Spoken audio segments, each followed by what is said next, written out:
This episode is sponsored by Squarespace. Check them out, squarespace.com/forge. Welcome back to the workshop. Today, we're going to be taking this 15th century KRIS dagger, which may be made from wood steel, and we are going to restore it. Check this out. We even have a certificate of authenticity. This is an utterly adorable little blade with beautiful details and grooves that have been carved in. It is utterly fabulous, and we didn't think it was going to be quite this small when we ordered it, but I think it's going to make for a really interesting project, especially because if it is made out of some woodsy type steel, well, if we hand sand it back to true metal, we might be able to etch it and see some OG Damascus patterning.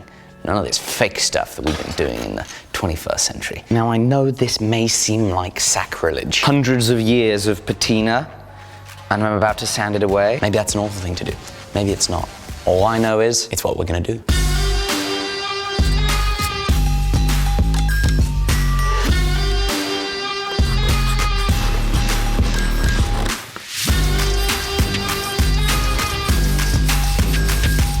Okay, I've got a problem. I need a support that better matches the profile of the blade.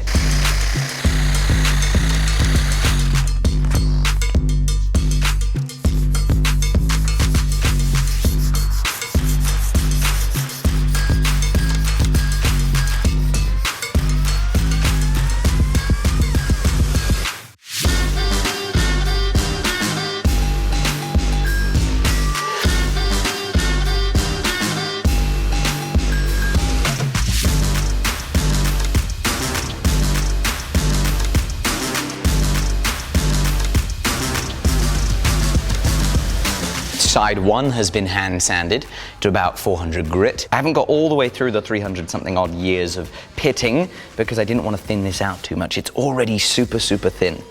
But what I have noticed as we've started polishing up is this little feature right here, I think is a face, which is super cool. A little stylized face on this blade. I love it. And what's extra cool about this is while I was researching what our handle might look like, I found this example where there is a sculpted figure on one of these KRIS daggers. And so I think, especially because we've got a face on the blade, our handle should be a really cool sculpted figure, and it's gonna make this thing look awesome. Side 1, done. We flip it, we do side 2.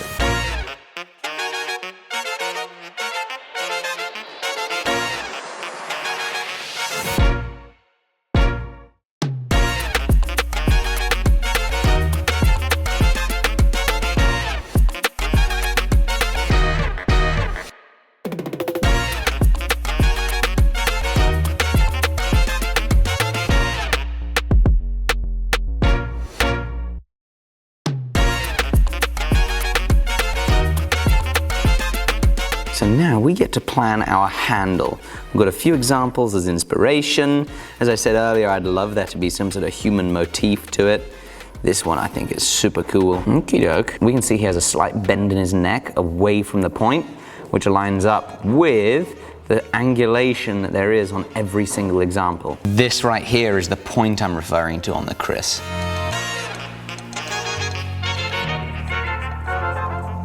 Okay, so we've drawn up the handle, and I think this is the scale required, which would make it like a little teeny weeny 3-finger dagger handle.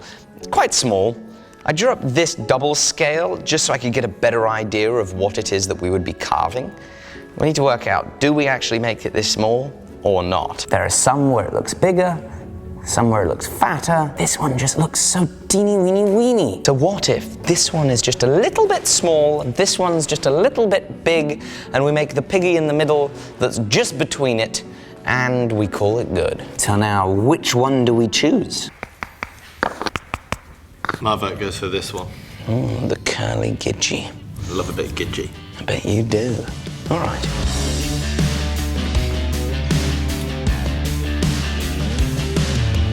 On 2 sides, we've drawn what it hopefully should look like. We've got the location for our hole, and that's our first step.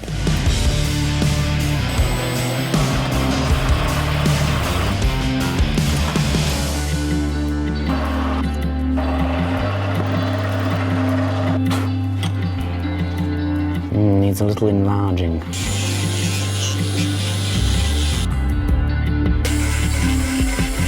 So close.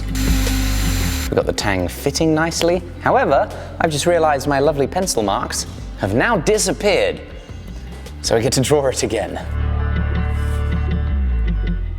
So now we've got to cut this figure out using our neighbor's bandsaw. Thank you, Matt. Hopefully getting pretty close to the actual outline we need.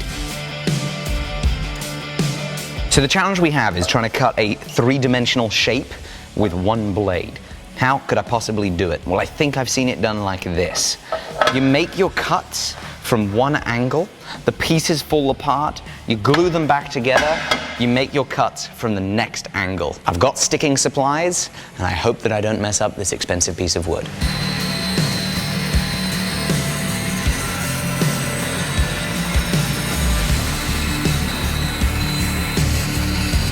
I may have an even easier idea. If I just don't cut the whole way off, maybe we have the rigidity to just, you know, cut it like this. Happy days.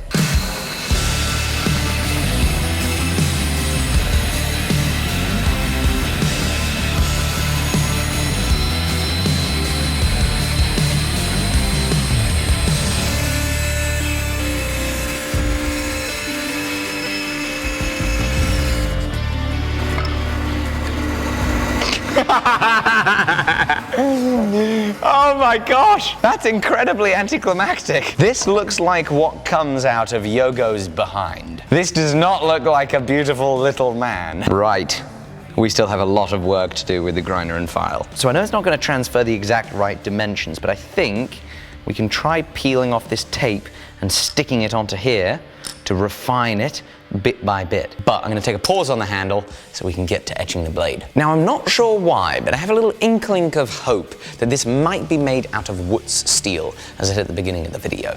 Damascus steel that you've seen me make and all the other bladesmiths on YouTube make is modern alloys of different carbon or nickel contents that when etched show their layers. But the original term Damascus steel referred to Wootz steel, which wasn't used just for its aesthetics, but because it was the best steel there was around way back when. So, if it is Wootz steel and we etch it, we're likely to see some patination, and it would be so cool to expose that. So we'll get the ferric out and see what it looks like. In she goes. Definitely something there. Definitely. 20 minutes has now passed. Oh, I think it's some sort of layered, welded steel. I don't know if it's Wootz, but it is glorious. I am kind of in the mood for coffee, let me tell you what, Jamie. You drink that in a really weird way, don't you? Yeah.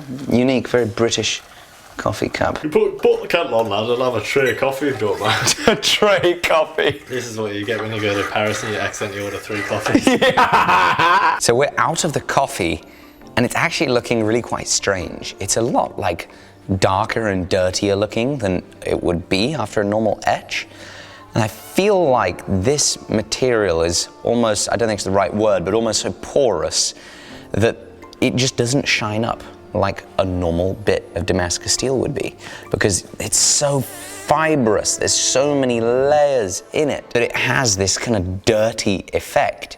It doesn't look like a shiny brand new bit of steel. It really looks antique and old, despite the fact that we just polished it up and we just did a very modern day etch to it.